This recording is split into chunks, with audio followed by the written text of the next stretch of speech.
दोस्तों आज हम जानेंगे माइक्रोसॉफ्ट एक्सेल को ओपन कैसे किया जाता है और इसका क्या तरीक़ाकार होता है। दोस्तों एक्सेल को ओपन करने के बाकायदा दो तरीक़ाकार होते हैं, जिनमें सबसे पहला तरीक़ाकार ये है, आप स्टार्ट के बटन को प्रेस कीजिए और यहाँ पे आप साइड पे देख रहे होंगे आपको एक सर्च बार नज़र आ रही है। आप सर्च बार के अंदर जाके लिखें एक्सेल।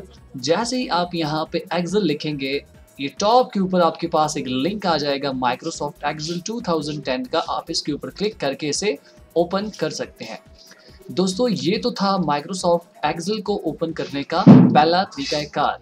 अब हम जानेंगे दूसरा तरीक़ाकार। दोस्तों एक्सेल को ओपन करने के लिए आप अपने कीबोर्ड से विंडो प्लस आर का बटन दबाइए।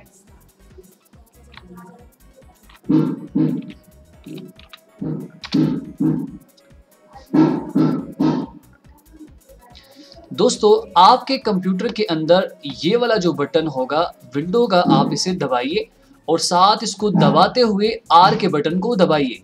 जैसे ही दोस्तों मैं विंडो का बटन दबाता हूं और विंडो का बटन दबा के जैसे ही मैं आर के बटन को दबाऊंगा तो मेरे सामने एक इस तरह का बॉक्स बना हुआ आ जाएगा। दोस्तों जैसे ही मेरे पास एक बॉक्स बना हुआ आया, इसमें हम लिखते हैं एक्सेल। जैसे ही एक्सेल इसके अंदर मैं लिखूंगा और ओके करूंगा तो हमारे पास एक्सेल ओपन हो जाएगा।